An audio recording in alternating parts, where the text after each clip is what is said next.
Marshall Peak, Kabanata 5965. Magkita tayo mamaya. Sa loob ng malalim na hukay, isang nakatatakot na kapangyarihan ang lumundag, at ang pag-ungol ng hangin ay parang dagandong nito habang patuloy na tumatama sa Profound Gate. Ang strand ng Black Ink Source na nakatatak dito sa loob ng maraming taon ay tila naramdaman na may mali at nagpupumilit na labanan. Gayunpaman, sa huli ay walang saysay. Kung ito ay ang kumpletong Black Ink Source, maaaring hindi nito pansinin ang pintong ito, ngunit ang nakatatak dito ay bakas lamang ng Black Ink Source nito. Ang lakas ng siling ng Profound Gate ay dahan-daang kumalat habang ang isang malakas na puwersa ng pagsipsip ay nagmumula sa loob. Ang Black Ink Source ay hinayla palabas at unti-unting nawalan ng kakayahang lumaban bago nawala sa siwang ng pinto. Muling isinara ang pinto at inilagay ito ni Yang Kai sa kanyang Knowledge Sea. Sa pagkakataong ito, ang pagsesil sa Black Ink Source ay napakakinis, ngunit alam ni Yang Kai sa kanyang puso na lahat ito ay salamat kay mo. Sa pamamagitan lamang ng pagtingin sa hindi mabilang na mga kalansay sa lambak ng bundok na ito, masasabi na niya na binantayan niya ang lugar na ito sa hindi mabilang na taon at nakapatay ng hindi mabilang na ancient beast na nagnanais ng Black Ink Strength. Kung hindi dahil kay mo, pagkatapos na dumating si Yang Kai sa mundong ito, malaki ang posibilidad na makubkob siya ng mga sinaunang hayop na ito. Sa oras na iyon, ang sitwasyon ay mahirap hulaan. Nang makitang selyado ang Black Ink Source, nagpakita ng kaginhawaan si Mo. Dahan-dahan siyang bumangon at sa ilalim ng naguguluhang tingin ni Yang Kai, iniunat ang kanyang kamay at marahang idiniin ito sa kanyang dibdib. Nang magtama ang kanilang mga mata, ibinuka ni Mo ang kanyang bibig at sinabing, "Natapos na ang aking misyon, ngayon ay nasa iyo na ang lahat. Junior, ang pag-asa ng human race ay nasa iyo, kaya subukang huwag mabaygo." Habang nagsasalita siya, mabilis na kumupas ang kanyang anyo, na parabang matutunaw na siya sa mundong ito. Habang kumupas ang kanyang figure, malinaw na naramdaman ni Yang Kai ang mainit na agos na dumadaloy sa kanyang katawan sa pamamagitan ng kanyang palad. Senior. Naging komplikado ang ekspresyon ni Yang Kai, hindi alam kung ano ang sasabihin. Ipapaalas na kita, ito ang dapat kong bayaran. Bahagyang ngumiti si Mo. Ang anyo ni Mo ay ganap na nawala sa harap ng mga mata ni Yang Kai habang ang kanyang kapangyarihan ay bumabalot sa kanya at pumailan lang sa kalangitan, na nagiging isang stream ng liwanag. Isang bitek ang lumitaw sa langit at bumuhos ang isang stream ng liwanag dito bago nawala. Isang pamilyar na puwersa ng paghila ang lumitaw muli, na hinayla si Yang Kai sa susunod na mundo. Idiniin ni Yang Kai ang kanyang kamay sa kanyang dibdib, ang kanyang puso ay puno ng masalimuot na emosyon. Hindi tulad ng Primordial World, sa pagkakataong ito ay dumating siya sa mundong ito na puno ng ancient beasts, ngunit wala talaga siyang nagawa. Ipinatawag lang niya ang Profound Gate at tinatakan ang Black Ink Source sa Blackstone. Ang lahat ng mga panganib at balakid ay inalis ni Mo. Ito ang resulta ng daan-daang libong taon ng pagtitiyaga at paghihintay. Mula simula hanggang wakas, nagpalitan lamang ng ilang salita sina Yang Kai at Mo. Tunay na magiliw na tao si Mo. Siya ay nagplano ng daan-daang libong taon, na nagpapahintulot sa kanyang mga shadow clone na magbantay sa bawat mundo, nagtitiis ng walang katapusang kalungkutan, naghihintay para sa isang hinaharap kung saan walang pag-asa. Sa kritikal na yugtong ito, hindi pa rin siya humihingi ng anuman mula sa kanya, sinabi lamang na dapat niyang subukan ang kanyang makakaya upang hindi mabaygo. Gayunpaman, hindi siya nagbigay ng malinaw na sagot sa kanya. Hindi maiwasan ni Yang Kai na sisihin ang sarili. Ang mga pagsisikap ng kanyang mga ninuno ay hindi makasarili, hindi nila kailangan ang pasasalamat ng kanilang mga junior, ngunit maaari pa rin niyang bigyan siya ng pag-asa. Habang umiikot ang kanyang mga iniisip, dumating siya sa ikatlong mundo. Katulad ng dati, sinunod ni Yang Kai ang patnubay at maayos na natagpuan si Mo sa sobrang liblib at malamig na lugar na ito. Bago pa makapagsalita si Mo, sumigaw si Yang Kai. Senior, lahat ng kadiliman sa kalaunan ay mapapawi ng liwanag, at ang kinabukasan ng human race ay magiging maayos. Hindi masasayang ang maraming taon ng pagsisikap at paghihintay ni Senior. Tinitigan siya ni Mo, bahagyang nakabuka ang bibig. Matangkad na ngumiti sa kanya si Yang Kai, puno ng kumpiyansa ang kanyang mga mata.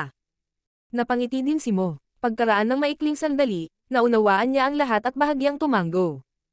Naiintindihan ko. Lumingon siya at itinuro sa isang tiyak na direksyon. Ang Black Ink Source ay selyado doon, maaari kang pumunta. Oo. Kinuyam ni Yang Kai ang kanyang mga kamao at humakbang palapit. Pagkaraan ng ilang sandali, bumalik siya muli, at ang Black Ink Source ay selyado na. Muling humakbang pasulong si Mo at inilagay ang kanyang kamay sa dibdib ni Yang Kai, mabilis na kumukupas ang kanyang anyo. Binawi ni Yang Kai ang lahat ng kalungkutan sa kanyang puso at pinanatili ang kanyang matangkad na ngiti. Kung gayon, Senior, magkikita pa tayo mamaya. Sa huling sandali, ngumiti din si Mo sa kanya. Sige, magkita tayon mamaya. Si Yang Kai ay pumailang lang sa langit. Sa iba't ibang mundo, sa tulong ng kapangyarihan ng Profound Gate, ang Black Ink Source ay nabuklod. Sa bawat mundo, sasabihin ni Yang Kai ang mga salitang ito sa sandaling makita niya si Mo. Katulad nito, ang bawat Mo ay magbibigay ng parehong tugon. Sa bawat pagkikita at paghihiwalay nilang dalawa, parang isang cycle ng reincarnation sa espasyo at oras. Sa kabuuan, ang mga bagay ay naging maayos. Sa karamihan ng mga mundo, naalis ni Mo ang lahat ng mga hadlang para kay Yang Kai. Nang dumating si Yang Kai, ang kailangan lang niyang gawin ay hanapin si Mo at i-activate ang Profound Gate para i-seal ang Black Ink Source. Sa katunayan, sa Primordial World, kung hindi dahil hindi maisama ni Mo ang Little 11, makokontrol din niya ang Profound Gate. Gayunpaman, dahil sa Little 11, ang Primordial World ni Mo ay hindi masyadong makalapit sa Profound Gate. Kung tutusin, may bakas ng Black Ink Source na nakatatak sa loob ng gate, kaya kung masyado silang malapit, baka may mangyari. Isinilang ng Black Ink Source ang Black Ink Religion, kaya't si Mo ay makakagawa lamang ng Spirit Religion upang labanan ito. Sa mundong iyon, hindi makapagbigay ng maraming tulong si Mo, at mabilis ang pag-unlad ng Black Ink Religion, kaya kinailangan ni Yang Kai na maglibot sa Primordial World sa loob ng ilang araw bago niya mapatatag ang sitwasyon. Gayunpaman, ang mga bagay sa mundong ito ay hindi palaging magiging maayos. Nang pumasok si Yang Kai sa 60th World, napansin niyang may mali. Ang buong mundong ito ay napuno ng Black Ink Strength, at ang lahat ng buhay na nilalang sa Universe World na ito ay kinulayan ng Black Ink Strength, na naging Black Ink Disciples. Nang matagpuan niya si Mo, napuno ito ng dugo at tumatakas para sa kanyang buhay. Walang alinlangan, lahat ng nabubuhay na nilalang sa Universe World ay sumusunod sa kanya.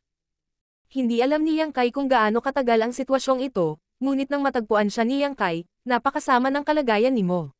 Matapos iligtas si Mo mula sa isang grupo ng mga Black Ink Disciples, nakahanap sila ng isang liblib na lugar upang manirahan. Nagtanong si Yang Kai, Senior, ano ang sitwasyon dito? Sinabi ni Mo, nagkaroon ng problema sa selyadong lupa. Masyadong nawala ang Black Ink Source at naapektuhan ang napakaraming cultivator.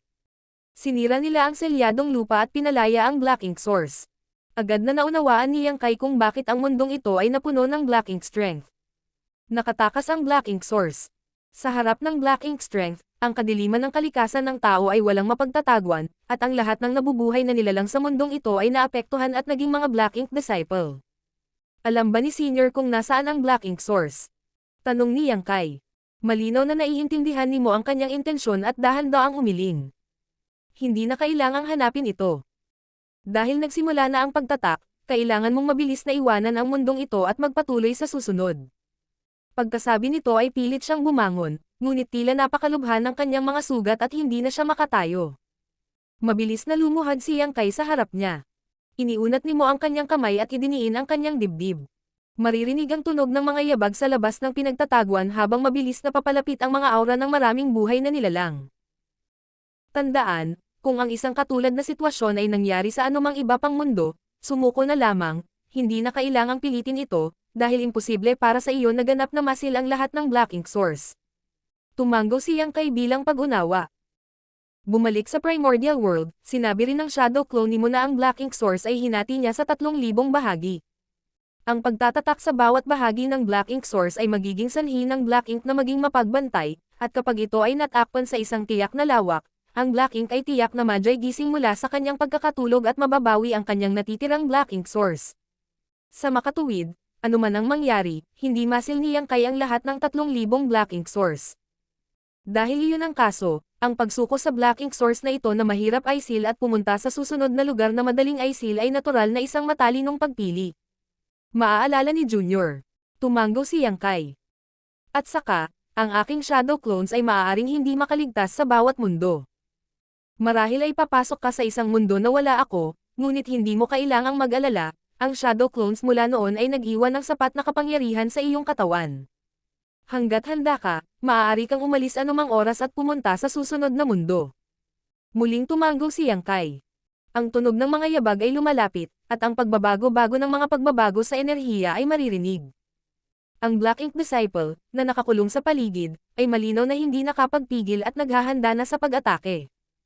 Ang figure ni Mo ay nawala ng walang bakas habang si Yang Kai ay pumailang lang sa langit, naiwan ang isang grupo ng mga walang magawang dagandong ng Black Ink Disciple. Muli, naglakbay si Yang Kai sa Space-Time River, pumapasok sa sunod-sunod na mundo upang aisil ang sunod-sunod na Black Ink Source. 100, 200, 300. Tahimik siyang nagkalkula sa kanyang puso. Habang dumarami ang Black Ink Source na kanyang tinatakan, unti-unti niyang naramdaman ang pagkaapurahan ng sitwasyon. Ang pagtatatak ng bawat Black Ink Source ay magiging sanhi ng Black Ink na maging mapagbantay, at kapag ang kanyang pagbabantay ay naipon ng sapat, siya ay madyay gising mula sa kanyang pagkakatulog. Hindi alam ni Yang Kai kung nasaan ang limitasyong ito, ngunit alam niyang papalapit na siya rito. Gayunpaman, ang nagparamdam sa kanya na walang magawa ay ang mas maraming mundong may mga kritikal na sitwasyon ang lumilitaw. Ang unang pagkakataon na nakatagpo siya ng ganoong sitwasyon ay matapos aisil ang halos 60 Black Ink Source. Ang pangalawang pagkakataon ay pagkatapos magbuklod ng halos 100 Black Ink Source, at ang pangatlong beses ay humigit kumulang 130. Ang agwat na ito ay nagiging mas maikli. Ang Universe World sa Mo Space-Time River, may iba't ibang world laws, at iba rin ang lakas ng mga nabubuhay na nilalang na naninirahan dito, ngunit ang patnubay na iniwan niya ay tila sumunod sa unti-unting pagkakasunod-sunod, mula mahina hanggang malakas. Sa simula, ang limitasyon ng Universe World's Martial Dao ay ang Immortal Ascension Stage, ngunit unti-unti, ang limitasyong ito ay naging Transcendent, Saint, Saint King, Dao Source, Emperor Realm. Kung mas malakas ang mga anyo ng buhay sa Universe World, mas mataas ang pagkakataong lumitaw ang isang variable. Pagkatapos ng lahat, ang mga shadow clones ni Mo ay halos nag-iisa. Ang makapangyarihang mga leaf form na ito ay naakit ng Black Ink Source, at kapag nakakuha sila ng sapat na lakas, kahit na ang shadow clones ni Mo ay mahihirapang labanan. Maingat na pinakinggan ni Yang Kai ang payo ni Mo, at nang makatagpo siya ng ganoong sitwasyon, tiyak na sumuko siya. Gayunpaman, palagi niyang hahanapin si Mo at hahayaan siyang isama ang huling lakas nito sa kanyang katawan. Hindi gusto ni Yang Kai ang kapangyarihan ni Mo, gusto lang niyang ilayo siya. Martial Peak, Kabanata 5966. Iligtas ang retiradong hukbo. Habang nagmamadali si Yang Kai sa Space-Time River ni Mo, isang mahusay na labanan ang sumiklab sa labas ng Primordial Heaven Source Grand Restriction. Pagkatapos na harapin ang hukbo ng Black Ink Clan, si Yang Kai ay unang nag-imbestiga sa sitwasyon sa Primordial Heaven Source Grand Restriction, habang ang mga Expeditionary Force ay isang hakbang sa likod dahil kailangan nilang muling ayusin ang kanilang mga puwersa. Ngunit pagkatapos lamang ng ilang araw, ang hukbong ekspedisyonaryo ay umalis. Sa tulong ng Void Guard Space Array, mabilis na nakarating ang hukbo sa gilid ng Land Without Spirituality. Ito ang lokasyon ng huling Universe Temple. Isang aksidente ang naganap sa Primordial Heaven Source Grand Restriction, ang withdrawing Black Ink Army ay nilamon ng Grand Restriction. Ang isang malaking bilang ng mga Black Ink Clan Cultivator ay nagmamadaling lumabas mula sa puwang ng Grand Restriction, kaya ang Void Guard ay walang paraan upang mag-set up ng isang space array sa labas ng Grand Restriction. Kung gagawin nila, si kamatayan lang ang nililigawan nila. Sa gilid ng Land Without Spirituality, muling nagsama-sama ang hukbo, at pagkaraan ng ilang araw, ang napakalaking hukbo ay nagtungo sa Primordial Heaven Source Grand Restriction. Makalipas ang isang buwan, dumating ang hukbo sa periphery ng Grand Restriction at sumiklab ang isang malaking labanan. Ito ay isang digmaan na isinagawa ng buong human race. 3 o 4 na milyong sundalo ng human race ang lumahok sa digmaang ito, na may higit sa 30 9th grade master ang nangunguna sa kanila. Sa orihinal, ang human race ay may napakakaunting 9th grade master, at bago nila ilunsad ang kanilang pag-atake, mayroon lamang 10 sa kanila, kabilang si Yang Kai. Gayunpaman, pagkatapos ng labanan sa No Return Pass, marami sa mga sumisikat na bituin ang nakakita ng paraan upang makalusot. Sa oras na iyon, 23 tao ang nagtangkang sumubok, ngunit sa huli, 3 ang nabigo at 20 ang nagtagumpay. Bilang resulta, ang mga 9th grade human race master ay umabot na sa 30 tao. Sa kalsada, may ilang tao na nakalusot sa 9th grade. Sa kasalukuyan, sa Human Race Expedition Army, mayroong higit sa 30 9th grade cultivators. Libu-libong taon na ang nakalilipas, sa panahon ng labanan sa Spatial Territory, ang 9th grade human race ay nalanta, na naiwan lamang si Xiao Xiao at Wu Qing. Pagkatapos ng libu-libong taon ng pakikibaka, sa wakas ay nabawi na nila ang ilang lakas. Mahigit sa 39th grade, milyon-milyong mga sundalo, at mga elite na barkong pandigma na dumadaan sa larangan ng digmaan, ang lakas ng human race na natipon ay hindi pa nagagawa. Gayunpaman, ang Black Ink Clan ay hindi dapat gawing trifle. Ang Primordial Heaven Source Grand Restriction ay napanatili sa loob ng halos 1,000,000 taon, at sa paglipas ng mga taon, ang lakas ng Black Ink ay patuloy na tumataas, ngunit ang kanyang lakas ay umabot na sa isang tiyak na limitasyon, kaya kahit dagdagan niya ito, magiging mahirap para sa kanya para makalusot sa kasalukuyang tanikala. Ginamit niya ang lahat ng kanyang nadagdag ang lakas para pangalagaan ang Black Ink Clan. Masasabing sa loob ng Primordial Heaven Source Grand Restriction, ang bilang ng mga miyembro ng Black Ink Clan ay naipon sa isang nakakatakot na bilang. Kung hindi ginamit nimo ang kanyang trump card para pilitin ang Black Ink sa mahimbing na tulog, sa sandaling nasira ang Primordial Heaven Source Grand Restriction, ang figure ng Black Ink Clan ay makakapatong sa bawat sulok ng kawalan na ito. Si Mo ang nagbigay ng oras sa human race para huminga, na lumikha ng kasalukuyang sitwasyon. Sa kasalukuyan, ang Primordial Heaven Source Grand Restriction ay nasa kamay pa rin ni Wukong, at kahit na ang agwat sa Grand Restriction ay naging mas malawak kaysa dati, ito ay isang limitasyon pa rin. Nilimitahan nito ang bilis kung saan maaaring makatakas ang Black Ink Clan mula sa Grand Restriction, at mas mahirap para sa isang Royal Lord Master na dumaan. Ang pilit na pagdaan dito ay magreresulta lamang sa malaking pagkawala ng sigla, gaya ng napatunayan ng nakaraan. Nang dumating ang Human Race Expeditionary Army sa harap ng Grand Restriction, mayroon ng daan-daang milyong tropa ng Black Ink Clan na nagtipon sa labas ng Grand Restriction. Bagamat walang mga Royal Lord Masters sa kanila, tiyak na walang maliit na bilang sa kanila. Kung ikukumpara sa napakalaking hukbo ng Black Ink Clan, ang milyon-milyong sundalo ng Human Race ay tila napakaliit. Nang sumiklab ang malaking digmaan, kahit na ang hukbo ng Human Race ay mas mababa kaysa sa Black Ink Clan, sa makapangyarihang puwersa na naipon nila sa mga nakaraang taon, sa kanilang malapit na pagtutulungan, at maging sa kapangyarihan ng iba't ibang barkong pandigma, hindi nila nakuha ang itaas na kamay. Mula sa malayo, ang hukbo ng Human Race ay parang isang maliit na ahas, maliksi na lumalangoy sa kawalan sa paligid ng isang higanteng sawa, na patuloy na pinupunit ang laman nito. Ang buong kawalan ay napuno ng mga labi ng bangkay ng Black Ink Clan, ang nakakalat na Black Ink strength na namumuo sa mga Black Ink Cloud. Isa-isang ipinakita ng mga 9th grade master ang kanilang lakas at pinatay ang pseudo-royal lords. Ang mga 8th grade master ay hindi dapat madaig at nagsanabpuwersa sa pag-atake. Mula sa puwang sa Grand Restriction, patuloy na kumalat ang mga reinforcement mula sa Black Ink Clan. Gayunpaman, sa pagkabigla ng lahat ng Black Ink Clan cultivator, ang bilis ng mga reinforcement ay talagang mas mabagal kaysa sa bilis ng pagpatay sa human race, at ang bilang ng Black Ink Clan na natipon sa labas ng Primordial Heaven Source Grand Restriction ay patuloy na bumaba. Ang moral ng hukbo ng human race ay tumaas. Gayunpaman, si Mi Jinglan, na namamahala sa Central Army, ay hindi nagpakita ng mga palatandaan ng kagalakan. Alam niyang simula pa lang ito ng mahusay na labanan, at hanggang ngayon, hindi pa niya nakikitang lumitaw ang alinman sa mga Royal Lord Master. Sa pamamagitan ng kanyang pakikipag-usap kay Wukong, nalaman niya ang kinaroroonan ni Yang Kai, pati na rin ang dahilan kung bakit hindi siya nakaalis sa Grand Restriction. Ang kasalukuyang kanya ay nahaharap sa isang pagpipilian.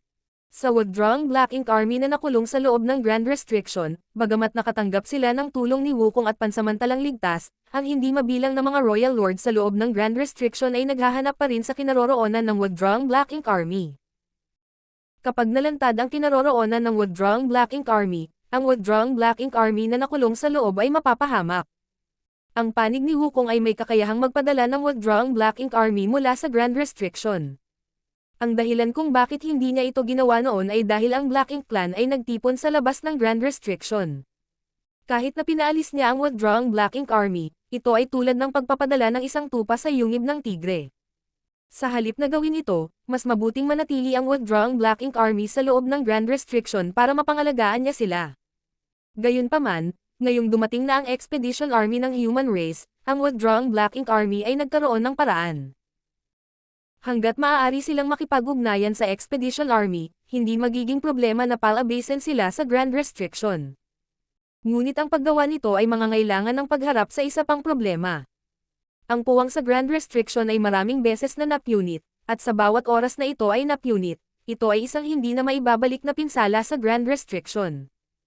Kung gusto ni Wukong na palabasin ang withdrawing Black Ink Army, kailangan niyang putulin muli ang puwang sa Grand Restriction. Sa ngayon, ang puwang sa Grand Restriction ay maaari lamang magpapahintulot sa mga mas mababa sa Royal Lord Master na lumabas. Kung sinubukan ng isang Royal Lord Master na lampasan ito, ang kanilang sigla ay lubhang masisira, kaya hindi sila umalis at sa halip ay nagtago sa loob ng Grand Restriction. Gayunpaman, kung muli niyang buksan ang puwang, marahil ang isang Royal Lord Master ay malayang makapasok at makalabas sa Grand Restriction. Sa loob ng Grand Restriction, mayroong maraming mga Royal Lord Master. Sa sandaling sumali sila sa larangan ng digmaan, ang pressure na kailangang tiisin ng hukbo ng ekspedisyon ay hindi limitado sa kasalukuyang sitwasyon. Sa oras na iyon, tiyak na tataas ang tindi ng labanan. Ito ang desisyon na kasalukuyang kinakaharap ni Mi Jinglan. Dahil ang withdrawing Black Ink Army sa bingit ng kamatayan, ang presyo para mailigtas sila ay marahil ay ang pagsali sa larangan ng digmaan ng mga Royal Lord. Gayunpaman, mayroon na siyang sagot sa kanyang puso. Ang pagsadyop sa withdrawing Black Ink Army ay kinakailangan. Isinasantabi ang katotohanan na ang withdrawing Black Ink Army ay isang piling puwersa ng human race at gumugol ng 2,000 taon sa pagbabantay sa Primordial Heaven's Source Grand Restriction sa kanilang sarili. Ang withdrawing Black Ink Army ay mayroong maraming Divine Dragons at mga kamag-anak ni Yang Kai, na kung saan ay kung bakit hindi maaaring talikuran ng human race ang withdrawing Black Ink Army. Kung ang mga karapat-dapat na sundalo ay hindi nailigtas, hindi ba't ang mga sundalo ng human race ay madidismaya? Siyempre, hindi ito ang pangunahing dahilan. Mula sa ibang pananaw, ang Black Ink Clan na kakaharap lang ng human race ay hindi direktang makakaapekto sa resulta ng digmaan. Kahit gaano karaming pseudo-royal lords ang napatay nila o gaano karaming miyembro ng Black Ink Clan ang napatay nila, ito ay magpahina lamang sa kapangyarihan ng Black Ink Clan at hindi mayayanig ang pundasyon nito. Walang nakakaalam kung ilang Black Ink Clan ang nakatago sa loob ng Primordial Heaven's Source Grand Restriction, at kahit si Wukong ay hindi alam. Ang mga Royal Lords at Territory Lords ng Grand Restriction ay kailangang harapin ng human race maaga o huli. Ang pagsasamantala sa katotohanang na-control pa rin ni Wukong ang Primordial Heaven's Source Grand Restriction, ang pagbukas ng gap para akitin ang mga Royal Lords palabas at patayin sila ay mas mabuti kaysa magkaroon ng Grand Restriction na tuluyang gumuho isang araw at magkaroon ng hindi mabilang na Royal Lords na sumugod. Kung titingnan ang kasalukuyang sitwasyon, ang pagpunit sa puwang ng Grand Restriction at ang pagpayag sa mga Royal Lord na dumaan ay kapakipakinabang sa human race, na nagpapahintulot sa kanila na bawasan ang ilan sa pressure. Sa makatuwid, lohikal na pagsasalita, ang withdrawing Black Ink Army ay nangangailangan ng pag-iipon. Higit pa rito, ito ay hindi bilang kung ang human race ay walang anumang trump card. Ang ipinakita lamang nila ay hindi ang kanilang buong lakas. Nang magkaroon ng desisyon, nag-usap sandali sina Mi Jinglan at Wukong bago nagpasya ng solusyon. Mabilis na nagbago ang mga galaw ng hukbo ng human race. Sa orihinal, ang milyon-milyong tropa ng human race ay umiikot sa hukbo ng Black Ink Clan. Pagkatapos ng lahat, ang mga numero ng human race ay mas mababa kaysa sa Black Ink Clan, kaya kung gusto nilang pumatay ng mas maraming Black Ink Clan cultivator, kailangan nilang panatilihin ang kanilang lakas hanggat maaari. Ngunit ngayon, ang hukbo ng human race ay biglang bumuo ng isang lubid at sumugod patungo sa puwang sa Primordial Heaven's Source Grand Restriction. Ang mga master ay nakakalat sa paligid, na bumubuo ng mga depensa ng mahusay na hukbo. Hindi inaasahan ng Black Ink Clan na biglang babaguhin ng human race ang kanilang diskarte. Bukod dito, ang kanilang lineup ay hindi kasing higpit ng human race, kaya sila ay nahuli. Sa ilalim ng rampage ng hukbo ng human race, isang puwang ang agad na napunit. Ang hukbo ng human race ay dumiretso sa gitna, gamit ang dugo at mga labi ng Black Ink Clan upang bigyang daan ang Grand Restriction. Nang malapit nang marating ng hukbo ng ekspedisyon ang puwang, biglang lumawak ang puwang na parang bibig ng isang mabangis na hayop, na iniluwa ang withdrawing Black Ink Pavilion. Tamang-tama ang timing, kailangan ang patnubay ni Wukong. Kung hindi dahil sa lihim na patnubay ni Wukong, ang withdrawing Black Ink Army ay hindi makakalabas sa Grand Restriction sa angkop na oras. Kung masyadong maaga ang oras, mapapalibutan sila ng hukbo ng Black Ink Clan. Kung huli na ang lahat, ang hukbo ng human race ay magdaranas ng mas malaking pagkatalo. Ang hukbo ng human race, na naging iisang puwersa, ay hindi huminto. Nang umatras ang withdrawing Black Ink Army at sumanib sa withdrawing Black Ink platform, muling humiwalay ang hukbo sa pagkubkob ng Black Ink Clan at umalis. Hanggang sa maabot nila ang isang angkop na distansya ay muli nilang naitatag ang kanilang pormasayon. Ang unang paghaharap sa pagitan ng human race at ng Black Ink Clan Army ay natapos sa tagumpay ng human race. Gayunpaman, Alam ng lahat na ito ay simula lamang. Walang oras para magpahinga sa larangang ito. Kapag nagsimula na ito, magiging labanan hanggang kamatayan. Isang malakas na aura ang lumabas mula sa Grand Restriction, at sa pamamagitan ng itim na agwat, ang isang tao ay malabo na makakita ng maraming figure na gumagala. Ito ang mga Royal Lord. Ang lahat ng mga Human Race Master ay nagsuot ng mga solemne na ekspresyon dahil napakarami sa kanila. Sa unang ekspedisyon ng Human Race, ang Black Ink Clan ay nagpadala ng 2 o 300 Royal Lords, 2 beses sa bilang ng 9th grade Human Race Masters. Sa sandaling ito, bagamat hindi gaanong napakaraming mga Royal Lord ang natipon sa gap, mayroong hindi bababa sa 40 o 50. At ito ay simula pa lamang. Tiyak na marami pang Royal Lords ang makakatanggap ng balitang ito at susugod mula sa kaibuturan ng Grand Restriction. Sinubukan na ni Mi Jinglan ang lahat ng kanyang makakaya upang ma-overestimate ang lakas ng Black Ink Clan, ngunit sa huli, minamaliit pa rin niya ang mga ito. Ang Royal Lords ay hindi agad nagmadaling lumabas sa Grand Restriction, hindi sila sigurado kung ligtas silang makakalagpas sa gap na ito. Pagkatapos ng isang maikling pag-aatubili, isang Royal Lord ang pansamantalang humakbang pasulong. Isang hakbang pasulong, nagpakita ang Royal Lord sa labas ng Grand Restriction.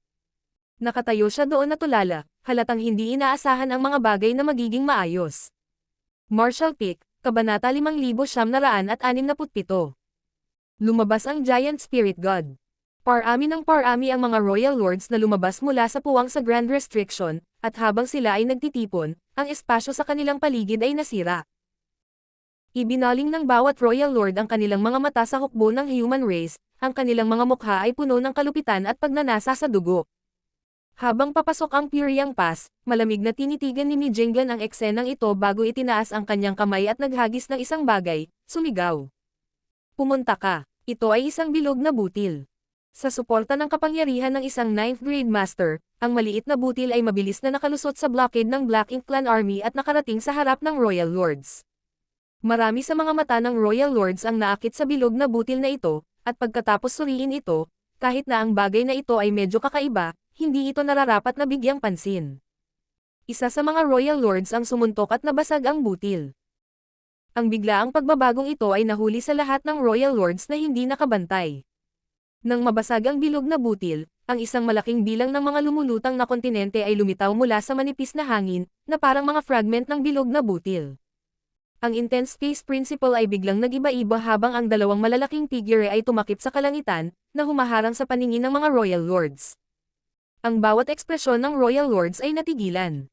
Si Ada at Aer, na nakahanda na, ay hindi na sila binigyan ng oras para mag-react at agad na nagsimulang pumatay. Sa pagbagsak ng nakakatakot na palad, sunod-sunod na Royal Lord ang natangay ng lakas ng palad, na naging sanhi ng pagdugo ng mga ito, na sinabayan pa ng tunog ng pagkabali ng buto. Ang mga Royal Lords ay sumigaw sa alarma. Wala sa kanila ang inaasahan na ang dalawang Giant Spirit Gods ay papasok sa larangan ng digmaan sa ganoong paraan, na magdulot sa kanila ng matinding pagkatalo. Sa lugar na iyon, ilang Royal Lords ang nabasag sa alikabok at ang kanilang sigla ay nagkalat. Ito ang trump card ng human race. Sa panahon ng labanan sa No Return Pass, sina Ada at Aer ay napindaw ng dalawang Black Ink Giant Spirit God at hindi nagawang gumanap ng isang mapagpasyang papel. Hanggang sa nakipagsanib puwersa siyang kay Ada para patayin ang isa sa Black Ink Giant Spirit God na bumuti ang sitwasyon. Ngunit dito, nang walang tulong ng Black Ink Giant Spirit God, ang takot ng dalawang Giant Spirit God na ito ay perpektong ipinakita. Ang ganitong pag-iral ay hindi kayang labanan ng Black Ink Clan. Kahit tumayo sila dito, madali pa rin nilang madurage. Bago pa ipatawag ang world bid na kanilang pinagtatagwan, dapat ay natanggap na ni Ada at Aer ang mga tagubilin ni Mi Jinglan noon pa man. Kaya nang makita nila ang mga tumatakas na Royal Lords, agad silang hinabol ni Ada habang si Aer ay naiwan, ang kanyang napakalaking figure ay tulad ng isang hadlang na humaharang sa pasukan sa Grand Restriction. Sa loob ng puwang, ang mga Royal Lord na nakatanggap ng balita ay nagtipon, ngunit wala ni isa sa kanila ang nangahas na lumabas, lahat sila ay nakatitig sa matayog na figure ng may takot. Kahit na ang Giant Spirit God ay napakalakas, ang katawan nito ay masyadong malaki, kaya hindi ito masyadong maliksi. Saglit na hinabol ni Ada ang mga tumatakas na Royal Lords ngunit wala siyang nagawa. Sa sobrang galit, direktang sinugod niya ang hukbo ng Black Ink Clan. Sa pagkakataong ito, para talaga itong tigre na pumapasok sa kawan ng mga tupa. Kahit na ang hindi mabilang na Black Ink Clan ay desperadong sumubok na lumaban, ito ay magiging walang silbi. Ang mga pamamaraan na kanilang ginamit ay walang iba kundi ang pagkamot ng KT para sa Ada. Ang napakalaking hukbo ay nakakalat, at si Ada ay tila kinakaladkad ang isang hindi nakikitang linya sa buong larangan ng digmaan, na pinuputol ang nakapalibot na lugar. Ang hukbo ng Black Ink Clan, na sa una ay hindi masyadong nababantayan, ay puno na ng mga kapintasan. Nang makita ang eksenang ito, tuwang-tuwa si Mijinglan at agad na nagutos na umatake. Ang hukbo ng human race, na naitatag na muli ang kanilang battle formation, ay muling sumakay patungo sa torrent ng Black Ink Clan, ngunit sa pagkakataong ito ay iba sa dati. Ngayon lang, kailangang harapin ng hukbo ng human race ang daan-daang milyong sundalo ng Black Ink Clan, ngunit ngayon, ang kailangan lang nilang gawin ay harapin ang mga war zone na naputol. Ang presyon ay makabuluhang nabawasan. Nang malapit ng ilunsad ng hukbo ng human race ang kanilang pangalawang pag-atake, mahigit 100 figure ang lumipad mula sa withdrawing Black Ink platform. Sa halip na sumugod patungo sa larangan ng digmaan, lumipad sila palayo. Sa panahon ng Great War, ang mga naturang aksyon ay sapat na upang matawag na mga deserters. Gayunpaman, ang lahat ay pumikit dito at sa halip ay nadama na ito ay natural lamang. Walang alinlangan, ang mga aura ng 12 ng mga taong ito ay pabago-bago, na nagpapakita ng mga palatandaan ng paglagpas sa kanilang mga tanikala. Sa 10, nandoon lahat sina Zhao Yabai, Shu Yi, at Zhao Ya. Nang ang withdrawing Black Ink ay napili mula sa iba't ibang mahusay na hukbo, si Mijinglan ay nagpatibay ng prinsipyo ng mas gusto ang kalidad kaysa sa dami, dahil ang pagbabantay sa Primordial Heaven's Source Grand Restriction sa oras na iyon ay hindi masyadong mapanganib. Sa pangunguna ng Divine Dragon na si Fu Guang at kinokontrol ni Wukong ang Primordial Heaven's Source Grand Restriction, ang tanging gawain ng withdrawing Black Ink Army ay harangin at patayin ang mga nagkalat na miyembro ng Black Ink Clan na nakatakas sa puwang. Dahil sa pagsasaalang-alang sa kanilang mga talento, inayos ni Mijinglan ang maraming magagandang panlan na may mga kwalifikasyon para makasulong sa 9th grade, na nagpapahintulot sa kanila na ilayo ang kanilang mga sarili mula sa kalupitan ng Great Territory Battlefield at payagan silang magtanim sa labas ng Primordial Heaven's Source Grand Restriction sa utos na sumulong sa 9th grade. Kaya lang pagkatapos ng lahat ng mga pagbabagong naganap sa Primordial Heaven's Source Grand Restriction, ang labas ng mundo ay naging mas mapanganib. Kahit na si Mijinglan ay isang mahusay na strategist at may maraming karunungan, mahirap pa rin para sa kanya na mahulaan ang mga pagbabagong magaganap sa loob ng 2,000 taon. Anuman, walang makakaila na ang withdrawing Black Ink Army ay isang piling puwersa.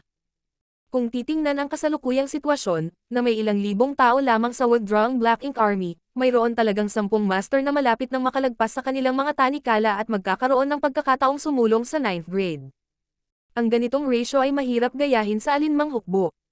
Ang 10 sa kanila ay nasa 8th grade Heaven Opening Realm lamang, kaya kahit itapon nila ang kanilang mga sarili sa larangan ng digmaan, wala silang gaanong pakinabang. Ang human race ay maraming mga 8th grade master, walang kulang sa kanila. Gayunpaman, kung matagumpay silang makalusot at makabalik bilang mga 9th grade master, kahit nakalahati lang sa kanila ang nagtagumpay, magkakaroon ang human race ng 5 pang 9th grade masters.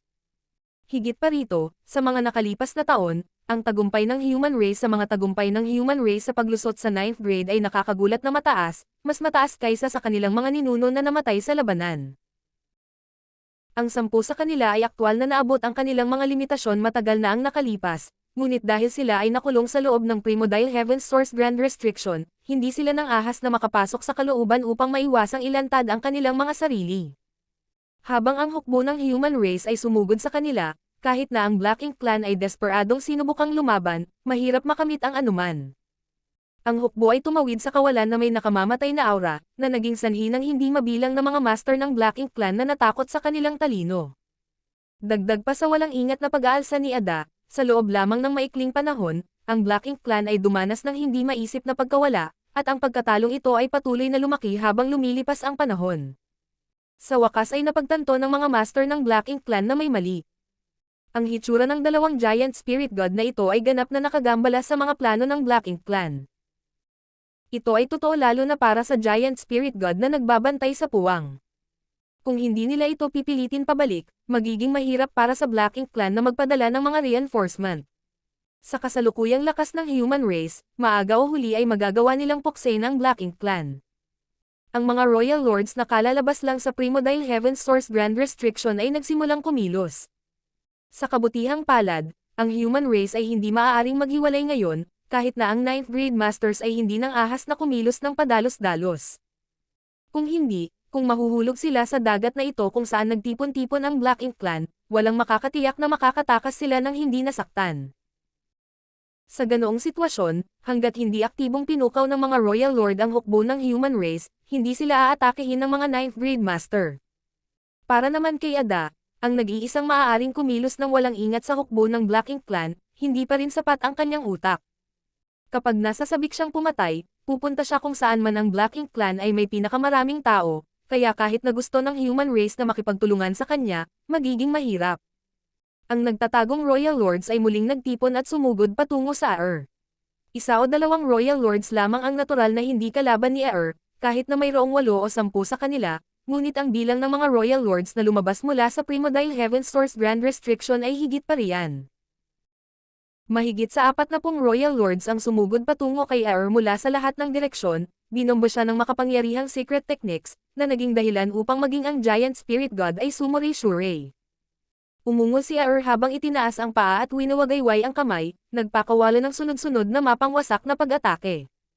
Gayunpaman, karamihan sa kanila ay iniiwasan ng mga Royal Lords ng maaga, at ang ilang mga hit na matagumpay ay hindi sapat upang patayin ang mga Royal Lords sa isang suntok, nagawa lamang nitong masugatan sila. Noong ang mga 9th grade Human Race Master ay lumaban sa Black Ink Giant Spirit God, gumamit sila ng Siege Technique. Pagkalipas ng libu-libong taon, muling lumitaw ang pamamaraang ito sa mga kamay ng Black Ink Clan. Gayunpaman, dahil sa pangkalahatan ay mas malakas ang 9th grade Masters kaysa sa Royal Lords, kailangan lang ng human race ng isang dosina o higit pang 9th grade Masters para itali ang isang Black Ink Giant Spirit God, habang ang Black Ink Clan ay nangangailangan ng mas maraming Royal Lords.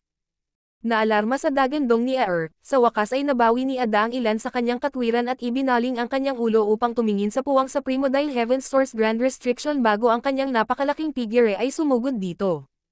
Sa oras na dumating si Ada sa puwang, isa pang dosina o higit pang mga Royal Lord ang sumugod palabas. Ang dalawang Giant Spirit Gods ay nagsanib puwersa upang labanan ang higit sa 50 sa Royal Lords, na naging sanhi ng labanan upang maging lubhang matindi. Parami ng parami ang Black Ink Clan na nagtipon sa gap, kasama ang mga figure ng maraming Royal Lords na pinaghalo sa. Walang nakakaalam kung gaano karaming Black Ink Clan ang nakatago sa loob ng Primodile Heaven's Source Grand Restriction, ngunit sa madilim na espasyong iyon, tila walang katapusang daloy ng mga ito. Ang maraming Royal Lords ay nasangkot sa dalawang Giant Spirit Gods, ni isa sa kanila ay walang magawa sa isa pa, habang ang mga Black Ink Clan cultivators sa gap ay nakahanap ng pagkakataon na magmadaling lumabas at sumali sa labanan. Sa Puriang Pass, naging solemn na ang ekspresyon ni Mijinglan. Nagamit na ang nag-iisang trump card ng human race, ngunit maliban sa mahuli ang Black Ink Clan na walang bantay sa simula, hindi ito gumaganap ng isang mapagpasyang papel. Ngayong nagsanib puwersa sina Ada at Aer upang harangan ang puwang, maaari nilang pabagalin ang bilis ng mga reinforcement ng Black Ink Clan. Kung ito ay magpapatuloy, ang sitwasyon ay magiging hindi favorable para sa human race. Ngunit kahit na siya ay nagpaplano, ang susi sa pagtukoy sa kahihinatnan ng labanang ito ay ang pagkakaiba pa rin ng lakas. Kung ikukumpara sa Black Ink Clan, kahit na ang hukbo ng human race ay maaaring ituring na isang piling puwersa, sa mga tuntunin ng mga numero, palaging may mga casualty.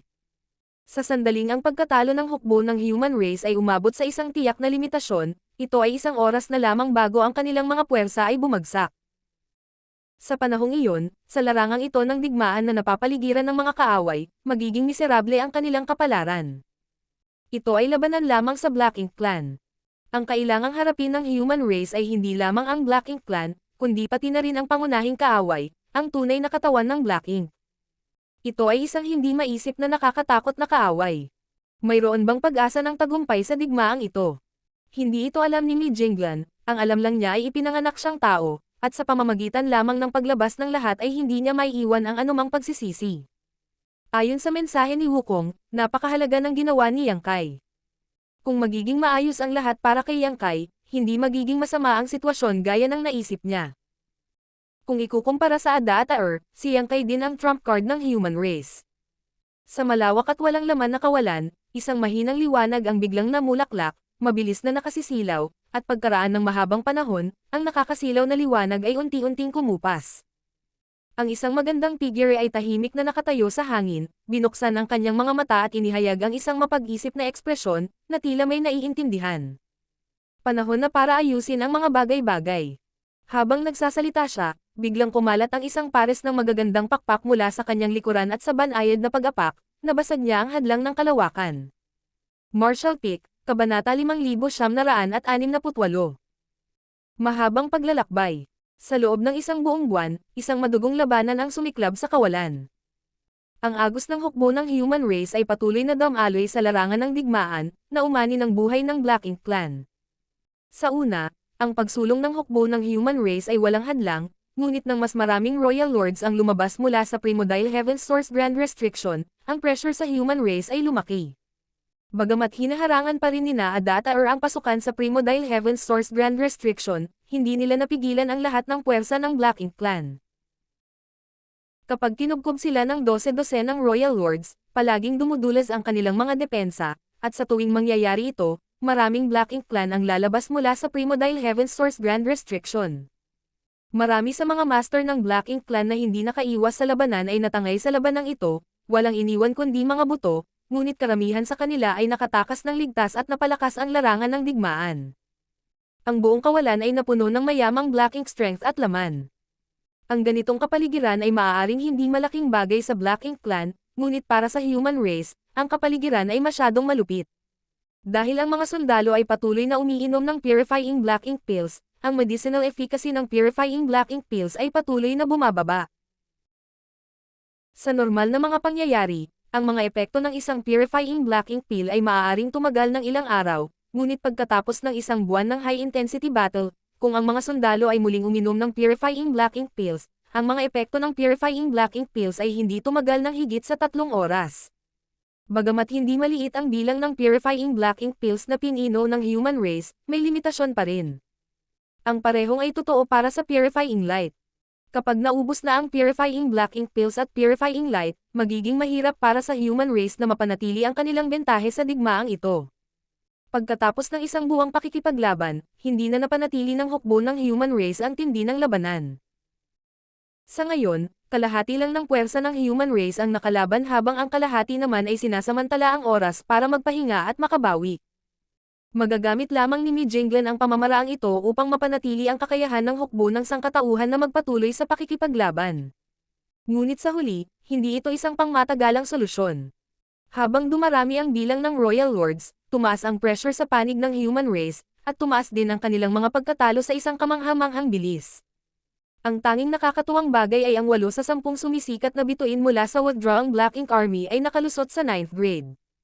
Binibilang ang mga nakaraang 9th grade masters ng human race, ang kabuoang bilang ng 9th grade masters ngayon ay lumampas sa 40.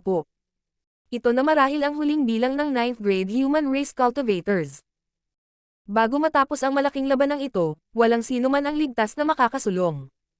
Sa 8 bagong na-promote na 9th grade, ang 3 personal na disipulo ni Yang Kai ang pinakakapansin-pansin. Silang 3 ay sama-samang gumamit ng secret technique ni Yang Kai, ang Sun and Moon Divine Will, at sa bawat laban, nakapatay sila ng higit sa 10 Royal Lords. Kailangang malaman na silang 3 ay pawang 9th grade, kaya nang magsanib puwersa sila, ang kapangyarihan ng kanilang Sun and Moon Divine Will ay mas malakas pa kaysa sa ipinakita ni Yang Kai noon. Bukod dito, ang Sun and Moon Divine Will ni Yang Kai ay naglalaman lamang ng kapangyarihan ng space at time, ngunit ang ginamit nilang 3 ay hinaluan ng Spear Down ni Joya, na ginagawa itong isang hindi mapigilan na puwersa ng pagpatay. Sa makatuwid, kahit nakakalusot pa lang nila, ang secret technique na ito ay hindi isang bagay na kayang labanan ng Royal Lords. Sa kasamaang palad, ang secret technique na ito ay nakakaubos ng masyadong maraming enerhiya para sa kanilang 3 at maaari lamang gamitin isang beses sa isang araw. Sa tuwing gagamitin ito, isang Royal Lord ang mamamatay. Ang 3 sa kanila ay naalala din ng Royal Lords. Sa tuwing lilipat sila, marami sa mga Royal Lord ang sasabak sa isang matinding labanan. Habang nagpapatuloy ang labanan, ang mga pagkatalo na dinanas ng Black Ink Clan at ng human race ay nakakagulat. Ito ay tila isang digmaan na hindi matatapos. Kahit na nakamit ni Mijinglan ang mas malaking resulta kaysa sa anumang laban na kanyang nakalaban sa nakaraan, hindi niya magawang maging masaya, dahil hanggang ngayon, wala pa siyang nakikitang pag-asa ng tagumpay. Binabantayan pa rin ng dalawang giant spirit god ang puwang ng Primordial Heaven's Source Grand Restriction. Bagamat nagawa nilang pigilan ang 12-12 ng mga Royal Lord at pinapatay pa sila paminsan-minsan, natatakpan na sila ng mga sugat. Walang nakakaalam kung gaano katagal sila makakatagal. Sa sandaling hindi na sila makatagal at tuluyang nabuksan ang puwang ng Primordial Heaven's Source Grand Restriction, ang mga master ng Black Ink Clan na bumuhos mula sa Primordial Heaven's Source Grand Restriction ay hindi maiiwasang maging sakuna para sa human race. Ang bawat isa sa mga 9th grade master ay gumugol ng malaking lakas, at higit sa 40 9th grade master ang lahat ay gumamit ng kanilang buong lakas. Wala sa kanila ang nasa perpektong kondisyon, at isa sa 9th grade ay nasugatan pa ng isang master ng Black Ink Clan at muntik ng mamatay. Ang pagbuo ng labanan ng mga 8th grade master ay hindi na mapanatili. Bagamat ang pagbuo ng battle formation ay magbibigay daan sa mga 8th grade master na magpakita ng higit na lakas, ang battle formation mismo ay isa ring uri ng pasanin, lalo na para sa mga nagsisilbing I formation, ang pressure na kailangan nilang tiisin ay mas malaki kaysa sa ibang 8th grade master. Hindi problema para sa kanila na mag-set up ng battle formation sa maikling panahon, ngunit kung magtagal ito, hindi ito kakayanin ng 8th grade masters. Nang magsimula ang digmaan, nagawa pa rin ng 8th grade masters na bumuo ng 7 at 6 directions array, ngunit ngayon ay halos imposibleng makita ang 6 directions array. Ang pinakamalakas ay ang 5 directions array lamang, at karamihan sa mga 8th grade master ay nagawa lamang na mapanatili ang pinakamababang antas ng 3rd directions array habang nakikipaglaban sa kaaway. Hindi sa ayaw nilang bumuo ng mas makapangyarihang porma sayo ng labanan, ngunit sa halip ay wala silang kapangyarihan na gawin iyon. Sa ilalim ng 8th grade, maraming nasawi at napinsalang mga barkong pandigma. Ang Purifying Black Ink Pill at ang Purifying Light ay patuloy na kinakain, at ang akumulasyon ng nakaraan ay natapos na. Maging ang small stone race na ibinigay ni Yang Kai sa hukbo ng human race ay dumanas ng matinding casualty. Ang geographical na bentahe ng larangan ng digmaan ay higit na isang hadlang sa hukbo ng human race. Ang patuloy na pagkondense at pagpapalawak ng Black Ink Clouds at ang Black Ink Strength na pumupuno sa hangin ay tila gustong gawing pool ng tinta ang larangang ito ng digmaan. Sa ganoong kanais-nais na kapaligiran, ang Black Ink Clan ay parang isda sa tubig, ngunit ang human race ay ganap na napigilan. Ang mga divine spirit ay umuungal, ngunit kahit na ang mga makapangyarihan ay nahirapan na baguhin ang takbo ng digmaang ito. Ngayong umabot na sa puntong ito ang digmaan, hindi lamang nawalan ng pag-asa ang human race, unti-unti pa silang sinalakay ng kawalan ng pag-asa. Gayunpaman, walang umatras, dahil alam ng lahat na ito ay isang labanan na hindi nila kayang talunin. Kung matalo sila sa labanang ito, malamang nawala ng matitira sa mundong ito. Ang lahat ay nananatili, naghihintay ng isang maliit na pagkakataon na lumitaw. Ang kapirasong pag-asa na iyon ay nasa Primordial Heaven's Source Grand Restriction na ngayon, isang taong maaaring lumikha ng lahat ng uri ng mga himala, isang taong nanguna sa human race sa libu-libong taon. Masasabing para magkaroon ng matibay na pundasyon ng human race at ang kakayahang magsagawa ng pangalawang ekspedisyon, hindi may kakaila ang mga kontribusyon ng taong ito. Hindi pa nagpakita ang taong iyon. May pag-asa pa rin ang human race. Sa ika-700 na mundo ay isang eksena ng pagkawasak. Ang kapangyarihan ng Black Ink ay kumalat na sa buong universe world, kaya sinundan ni Yang Kai ang kanyang sentido at natagpuan si Mo, na nagtatago sa lahat ng dako. Habang ibinuhos ni Mo ang lahat ng kanyang natitirang kapangyarihan sa kanyang katawan, nawala din ang Shadow Clone. Sa ika-800 na mundo, hindi naramdaman ni Yang Kai ang pag-iral ni Mo, kaya hindi siya nag-atubiling gamitin ang kapangyarihang iniwan ni Mo sa kanyang katawan para makatakas. Sa ika-900 na mundo, ang mundo ay mapayapa at lahat ay namuhay ng payapa. Matagumpay na nagkita sina Yang Kai at Mo at ginamit ang Profound Gate para i-seal ang Black Ink Source bago mabilis na umalis. Ang ika-1000 mundo. 1100. 1200. Nagpatuloy ang cycle ng reincarnation. Ito ay tila isang paglalakbay na walang katapusan. Sa paglalakbay na ito, si Yang Kai lamang ang nag-iisa. Sa hating paglalakbay na ito, minsan naging maayos ang lahat. Ang kailangang gawin ni Yang Kai ay sundin lamang ang bakas ng koneksyon na iyon upang mahanap si Mo, at pagkatapos ay gamitin ang Profound Gate upang i-seal ang Black Ink Source. Gayunpaman, marami pa ring pagkakataon na ang sitwasyon ay hindi kasing ganda ng kanyang inaasahan. Sa ilang universe world, ang Black Ink Strength ay ganap na kumalat, at maging ang Black Ink Source ay nakatakas. Sa mga universe world na ito, kaunti lang ang magagawa ni Mo. Siya ay nagtatago sa lahat ng oras na ito, naghihintay sa pagdating ni Yang Kai at ibuhos ang kapangyarihan ng kanyang shadow clone sa kanyang katawan.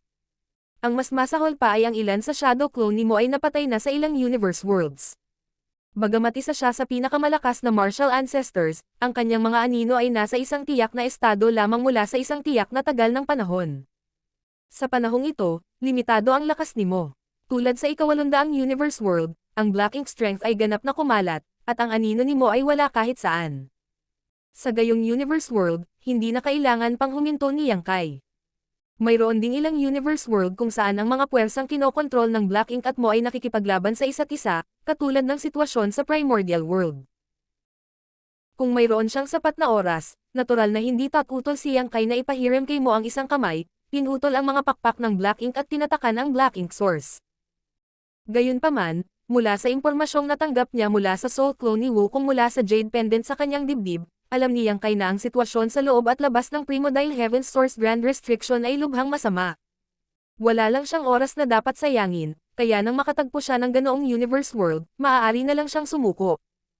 Ang mga anino ni Mo sa mga universe world na ito ay wala ring pagtutol sa kanyang mga desisyon, sa tuwing ibinubuhos nila ang kanilang kapangyarihan sa kanyang katawan. Habang natatakan ang sunod-sunod na universe world, hindi na maalala ni Yang Kai kung gaano niya tinatakan ang Black Ink source. Ang alam lang niya ay habang mas malayo ang paglalakbay na ito, mas mataas ang posibilidad na magkaroon ng aksidente. Kadalasan, pagkatapos dumaan sa ilang universe world, magiging mahirap na isil kahit isang bakas ng Black Ink source. Alam niyang malapit nang matapos ang kanyang paglalakbay. Kapag nasil niya ang sapat na Black Ink source, ganap na madyay gising ang Black Ink. Sa oras na iyon, kailangan niyang harapin ang pinakamatibay na pag-iral sa mundong ito. Hindi siya nang ahas na huminto, hindi lang dahil gusto niyang i-seal up ang mas maraming Black Ink source, kundi dahil gusto niyang alisin ang Mo Shadow's clone sa mga universe world na ito. Sapat na ang ginawa ng ninunong ito para sa human race. Kahit na noong siya ay namatay, ang kanyang buhay ay nahati sa 3,000 bahagi at patuloy niyang paprotektahan ang human race. Sa loob ng napakaraming taon, ang mga anino ay hindi kapani-pani walang malungkot. Para sa mga anino na ito, ang pag-alis sa kanila ay isang uri ng pagpapalaya.